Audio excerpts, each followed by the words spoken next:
Mr. Dutton, for what purpose? Question of the author. Does the gentleman yield for questions? Thank you, Mr. Chairman. I must admit I haven't read completely through the bill, but I've read, I think, enough to understand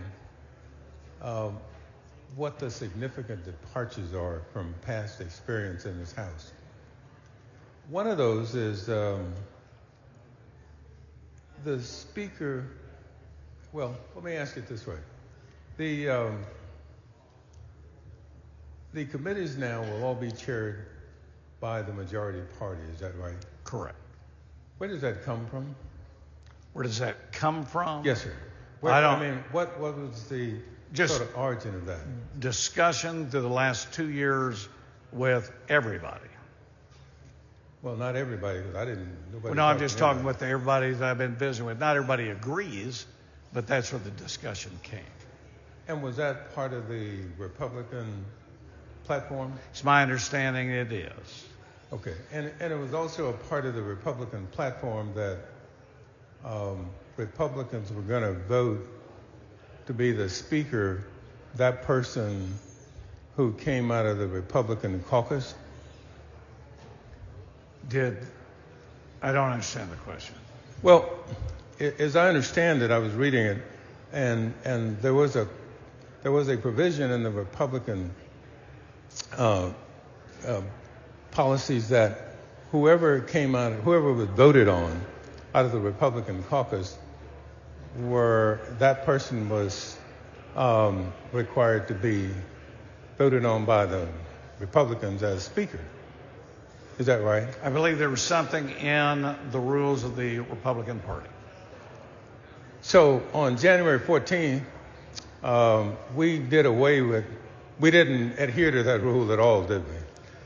Well, I don't know if I agree with you, because if you deal with the various members of the Republicans in the House as well as outside, some believed it was and some believed it wasn't. Well, it's true, though, that some Republicans didn't vote for the Republican caucus person. That's correct. And that would make it contradictory to what the policy was, that Republicans should vote for the person who came out of that caucus, right? The reason I can't agree with that is because there's a difference between certain members and certain individuals on whether certain specifics were met. And so I will tell you, certain groups believe it was, certain groups do not. Okay, and I appreciate that. So let's assume, for the purposes right now, that those who were correct. And if that were the case, then you would have to agree that we violated that provision, correct? That I can't answer here. I don't know. Right. And you've been here a long time, not as long as I have, but you've been here a long time. Right. And most of the time, one of the things I've formulated in my mind is that for every solution, I guess I look to see what the problem is. One of the things I've realized is that there are 150 members in here, and they've got solutions to things that aren't problems. And what I wanted to know was there a problem that you were trying to cure by making Republicans only chairs? I will tell you not the specific members, because I keep that confidential. We did have some members that raised concerns about prior sessions. Then I've talked to folks who wanted the policy decision. That's basically part of the origin for this position. So on January 14th, I'm sure you saw the people with the red shirts on that were in the gallery. Is that where it comes from? I'm sure they made an impact, and they're grassroots, and they have every right to express their position. Correct. Certainly, they're part of the process. Right. And what I wondered was, I did have a discussion with one of them, and what I was wondering was, what was the problem they were trying to cure? And what the person said to me was that, well, Democrats were holding up parts of the Republican agenda. Had you heard that also? Yes. Do you know if would you say that's true or false? I do not know what the other committees did or did not do. I do know that was a concern that was elevated and that has been expressed. Do I have personal knowledge of a specific instance? I don't. Right. And do you know which, in those conversations, do you know which agenda item was held up by Democrats? I will tell you that I've had members talk to me and they have brought up specifics, but I'll keep that to that member unless they want to say. Well, oddly enough, I have that too, and he will remain nameless, but one of the Republicans came to me and said the only people that ever held up his stuff was Republicans, not Democrats at all. And so, but this bothers me because this represents a sea change from where this legislature has been. When I came to this body, there were, I believe, 91 Democrats. At that time, we had actually 2 Republicans who were chairs of committees. And I think the question was asked then, well, why do we have Republican chairs? And the answer was, this is Texas. This is not Washington, D.C. And yet, I wonder if anybody gave any consideration to the fact that we are moving in the direction of being just like Washington, D.C.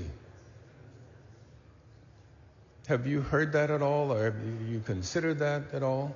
I have heard that Washington has their set, Texas has their set, but there's been lots of comments for and against. But the general position was this was the majority party's priority, and it should be instituted. Do you know that this wouldn't be a first for Texas if we did this? I don't know. I don't know if this is the first. Well, I can tell you that from my experience, I remember the Senate. Bob Bullock did this when he was lieutenant governor. Bob Bullock made the decision that he was going to only appoint Democrats as Senate chairs. You probably don't know that, but that's what happened. He couldn't wait until the next session to change that because it absolutely created chaos in the Senate. And that next session, he appointed both Donnie Henderson and Ike Harris, both Republicans, as chairs of committees. And I'm just wondering if anybody fears a repeat of the same chaos here in this body. That I don't know. Okay, and finally, let me ask this. There was a coalition of Democrats and Republicans that voted for the Speaker, correct? Is that correct? Yes. And the Speaker always had the latitude to appoint who he wanted to as chair, correct? Correct. So if he chose to appoint all Republicans as chairs, he could do that without this amendment, couldn't he? I believe that's correct. So we're trying to dictate to the Speaker, is that what we're trying to do, or where are we going with this? I think it's just simply a position that a majority party can make the the procedural decision to put in chairs of the committees. Well, and where do we, is that the end of this, or is that the beginning of something, do you think? That I don't know. Well, what frightens me is that this could blossom into something that's not only chaotic for this body, but it absolutely hinders the growth of Texas. And so I ask this body to tread lightly in making this decision. I didn't come here to be most of my career, I was never a chair anyway. And so I don't stand here in support of me being a chair at all. That's not the reason I'm asking the question, but I'm asking the question because of the respect for this body and because of where we are, and we need to include everybody in the decisions. And finally, let me ask it this way. One of the things we did last session had to do with DEI, correct? I think we dealt, I don't remember the specifics, but we got involved in DEI. Right. And if it's all Republican, would that suggest to you that perhaps we have a DEI program? I don't know. Well, it just seems to me that if you're limiting it in any way to one facet, which is what the argument was last time, was that we ought to be everything ought to be based on meritocracy. And yet here we are today saying meritocracy doesn't even count for anything. All you have to do is be a Republican. And then you win. And to me, I don't think we can have it both ways. I don't think we can have it both ways. And I'm talking to the people who on January 14th elected Speaker Burrows as chairman now. Where are you? Where are you? Because I recognize part of the problem here is that there are some people who believe that the Republican people out there might come after them because they voted for Dave Burrows. But if they vote for this, then that's less likely to happen. I don't think that's the case, Mr. Chairman. I think that the people who have chosen to do what was right in this body will never have to fear anything. But I think the moment we decided to be political cowards, that's when we get into trouble. Thank you, Mr. Speaker.